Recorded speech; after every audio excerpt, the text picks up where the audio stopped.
Good evening, Bahamas. Coming up tonight. The Point Development has its grand opening of the entertainment center. The leader of the opposition is sounding off on word that a major airlift provider is done with Grand Bahama.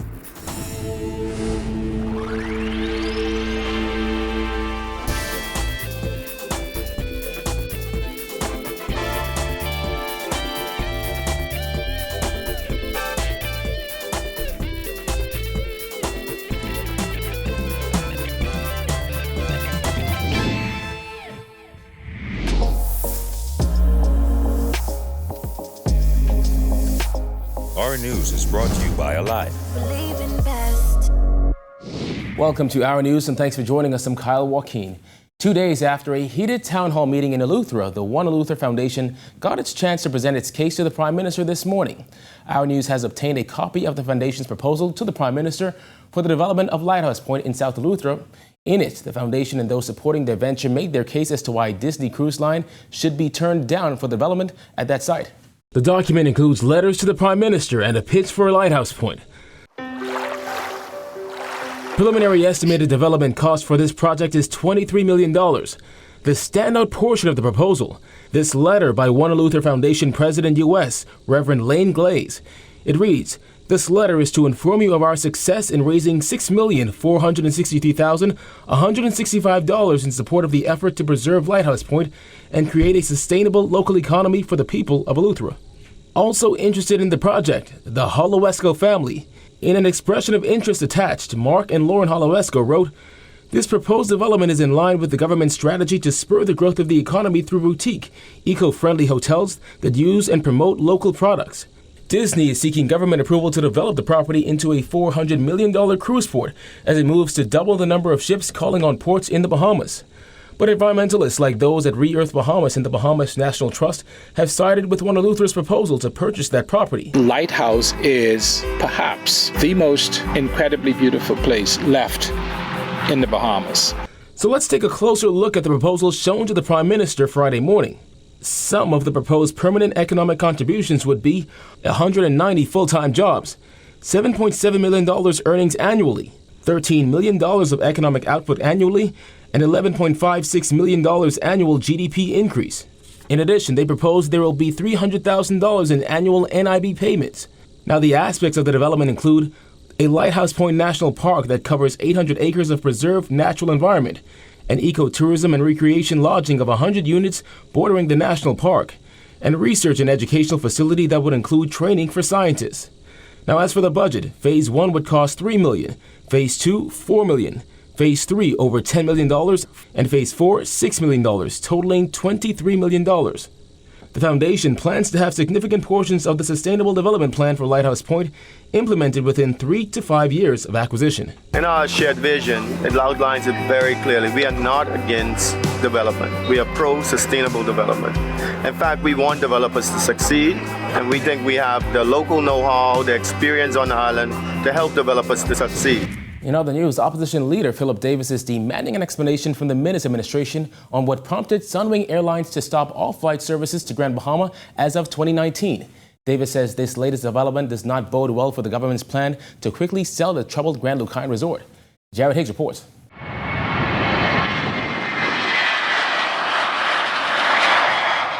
The company announced in a press release yesterday that after failed negotiations with the government, they're heading out the door. The press release, penned by the company's Chief Technology and Marketing Officer, Janine Massey, states that although the airline delivered on its promise of exceeding customers brought to Grand Bahama, the company is sad to report that it arrived at an impasse with the government, which does not make it viable to continue its Grand Bahama operation. Opposition leader Philip Davis says it's a major blow to government, which recently purchased the embattled Grand WALKINE resort for $65 million. Unfortunately, it deals yet another severe blow to Grand Bahama and its economy. The question really is, what did the government know about this move? Was this an abrupt move? Was it a move without notice? And if it wasn't, then what did the government do to avoid this eventuality?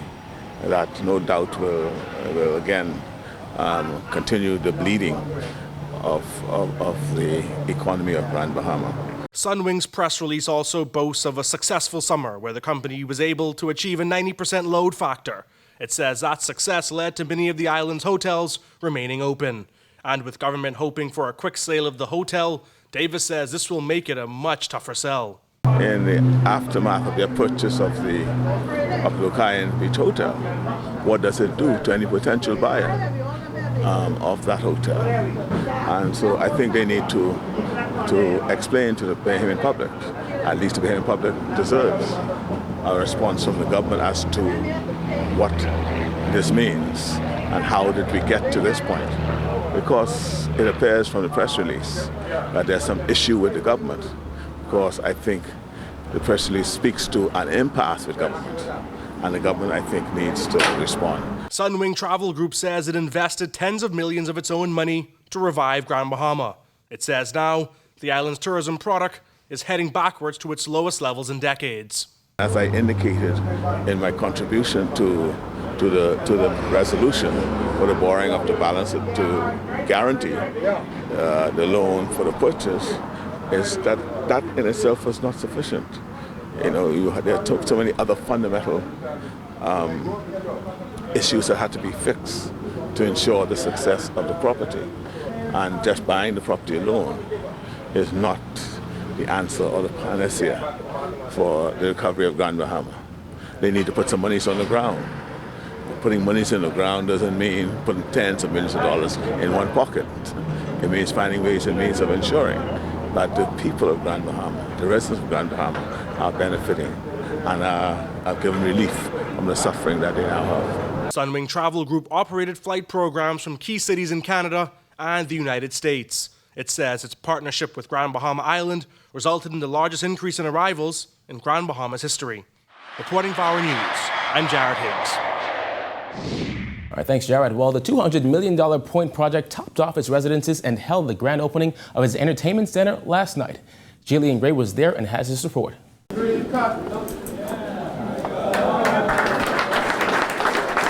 3 years after the Point broke ground on its $200 million hotel, condo, and marina resort, officials celebrated another major milestone last night, the topping off of residences at the downtown development and the grand opening of the entertainment center. The new entertainment hub features a 4-lane bowling alley, pool room, 50-seat movie theater, and event room. Prime Minister Dr. Hubert MINNIS said the government is looking forward to the completion of the project, which will add to the cultural life of the city. These activities mark the significant progress you have made on the path to the realization of the completion of this important and impactful investment project. This journey began a few years ago with the conclusion signing of the Heads of Agreement on the 15th of June 2015, which provided for the development of a $200 million hotel condo and marina resort.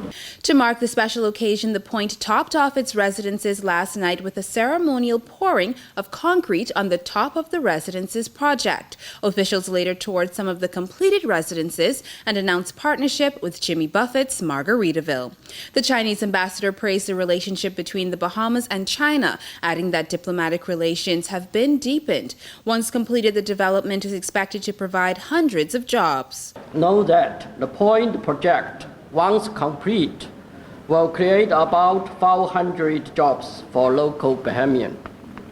Here, I appreciate Bahamian government and the company who have supported this project and China-Bahamas friendly cooperation. The ambassador said the Chinese government will continue to encourage Chinese companies to invest in the Bahamas.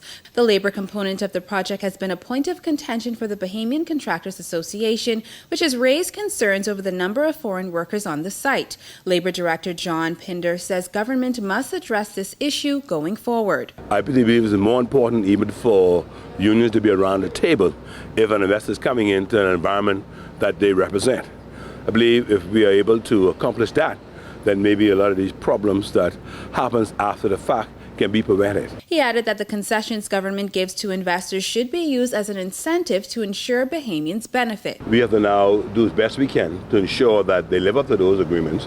In the absence of that, we make our report to the minister who will make his report, I guess, to the Prime Minister or Parliament, and cause there to be some sort of assurance that these people live up to what's in the agreement, because the government has given concessions.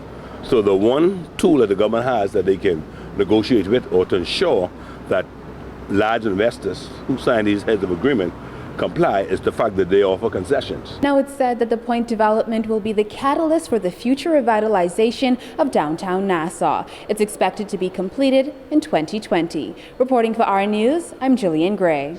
All right, thanks, Jillian. The Ministry of Education signing a memorandum of cooperation with Georgia State University during a ceremony at the Office of the Prime Minister this morning. The ceremony was attended by Prime Minister Dr. Hubert MINNIS, Foreign Affairs Minister Darren Henfield, officials from the U.S. Embassy and Georgia State University, and Education Minister Jeffrey Lloyd. According to Lloyd, the MOC signing came after a year of talks between both sides. Discussions developed into collaboration and exchange between our two entities, and now we are here today to commemorate the birth of a new and exciting partnership. As all of us know, the relationship between the Bahamas and the United States is a strong, vibrant, and solid one that dates back hundreds of years. There are tens of thousands of Bahamians who live, work, and visit and study in the United States.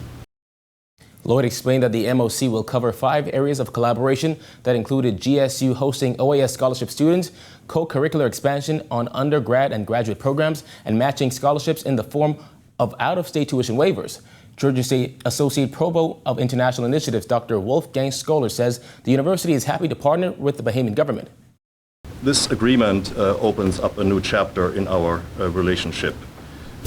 Georgia State looks forward to a strong partnership to a strong partnership with the Bahamas, and we look forward to partnering with your efforts to strengthen your higher education as well. Still to come, physicians meet with PHA and labor officials to discuss long-standing concerns, plus how you can help a breast cancer support group to purchase special medical equipment. Stay tuned.